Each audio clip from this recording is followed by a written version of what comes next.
Bom dia, então, a todas e todos. Quero agradecer muito a oportunidade, mais uma vez, André, Gleisi, o pessoal do COEP me oferece para falar com vocês, fazer aqui um elogio a essa usina mobilizadora que é o André e o povo que fica no entorno dele. Conseguiu até fazer que a gente fosse pesquisar a mudança climática, não é? Então, estou do lado de pessoas muito queridas, antigos companheiros e amigos, Dom Mauro, a Ana, o Cláudio eu conheci agora há pouco.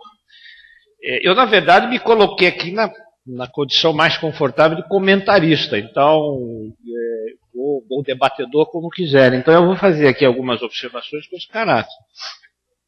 Sem PowerPoint, sem nada, uma coisa mais solta, um pouco, para contribuir na discussão, né? Para aqueles que não têm familiaridade, eu sou presidente do Conceia na condição de representação da sociedade civil. Sou professor aqui da Federal Rural do Rio, e isso me dá um pouco de liberdade para falar, ainda que nem muita, né, porque eu não posso comprometer até dezembro, pelo menos, a minha condição de mediador das relações de governo e sociedade. Mas, de todo modo, é uma fala a partir da sociedade civil, é só isso, mais isso que acho que eu queria ressaltar. Eu organizei minha fala em 3 blocos, vou falar sobre o tema da erradicação da miséria, falar um pouquinho sobre desigualdade e cidadania, que são os 3 eixos, e depois terminar com 2 sugestões de atuação do COEP, como me foi solicitado. E a Ana, que já me conhece, sabe que eu sou falador, vai me fazer um sinal na hora que eu tiver que parar. Tá. Primeiro eu quero começar saudando o lançamento dessa meta do Brasil Sem Miséria e falar um pouco do significado dela e colocá-la numa visão mais de processo, porque senão fica parecendo que de repente caiu de algum lugar a ideia de erradicar a miséria o significado dela e suas possibilidades tem muito a ver com essa trajetória na qual ela está inserida, não é? Desde o primeiro momento, seja pessoalmente, seja no Conselho, a gente saudou a decisão da presidenta de lançar essa meta. Muitos de nós tinham uma expectativa dos rumos do governo da presidenta Dilma, particularmente qual seria o lugar a ser ocupado pela chamada questão social, né, na agenda de governo. Então, para nós foi motivo de muita satisfação notar que a agenda foi parar nas prioridades do governo.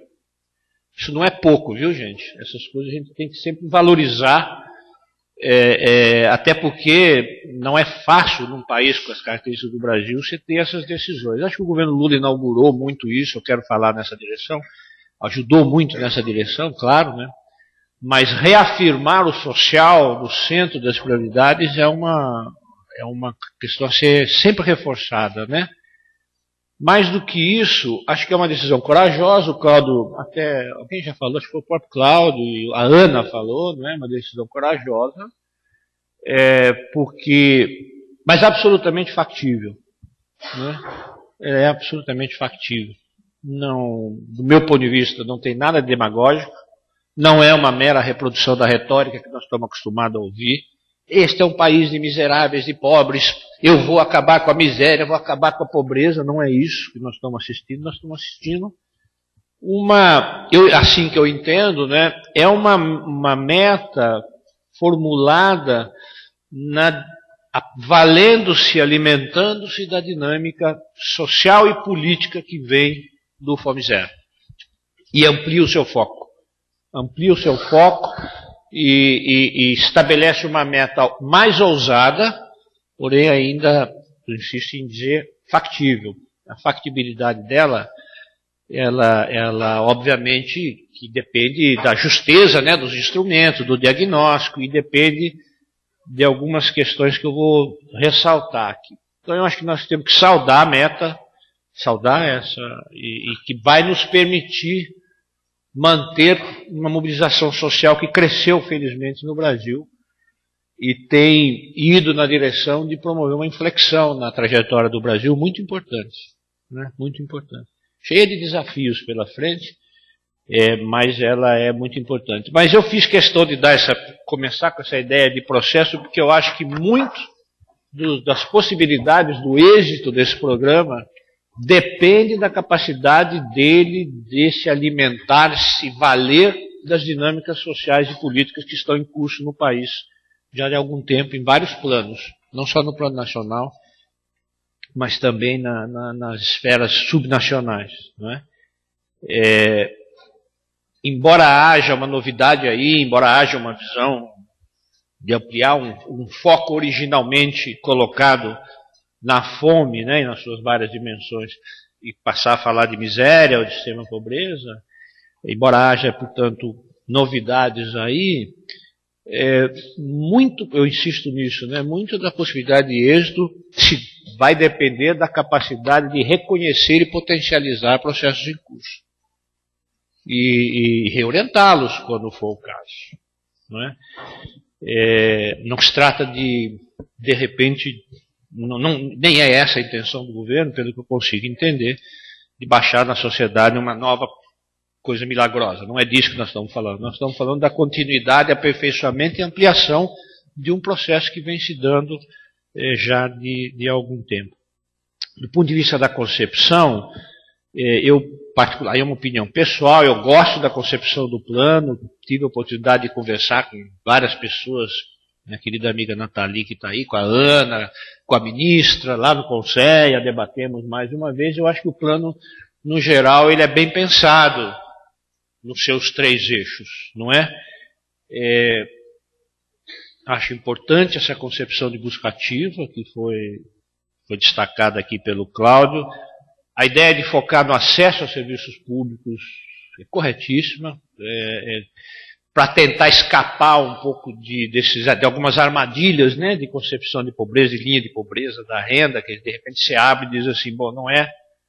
Tem uma questão importante de renda sim, mas tem uma questão de acesso a um conjunto diverso de serviços públicos, que é o que caracteriza essa condição de miséria e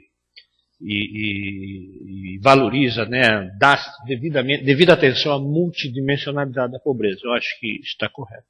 Tem 2 questões que são chave na implementação do programa, né? Uma delas, o Cláudio mencionou, né, que é o tema da descentralização. Né? Ele falou na direção da valorização da ação na ponta, né? Estava até comentando a ida da Ana lá para o Pará e tudo. Descentralização no Brasil, tem muita gente aqui que tem familiaridade de lidar com isso nas suas respectivas áreas, a gente sabe que não é uma questão óbvia e simples, né? A gestão do Pacto Federativo no Brasil é muito complexa, muito difícil. Somos um país em que nós temos uma estrutura federativa em que governadores têm peso real significativo, né? Prefeitos também, né? Mas no caso, na maioria dos casos, muito dependentes da indução do governo federal, né? O governo federal tem um papel muito importante na indução de políticas, sempre teve, né, no Brasil, mas não é um papel absoluto, sobretudo quando se trata de temas nesse campo, onde a questão política ideológica está posta. E também partidária, todos nós aqui sabemos a dificuldade que sempre foi despartidarizar o tema da fome e da segurança alimentar, né? Muito frequentemente a gente topava com coisas que diziam, não, isso é coisa do Lula, isso é coisa do PT, quando tinha uma história anterior, não tinha nada, né? A Ana participou muito disso, muita gente aqui participou.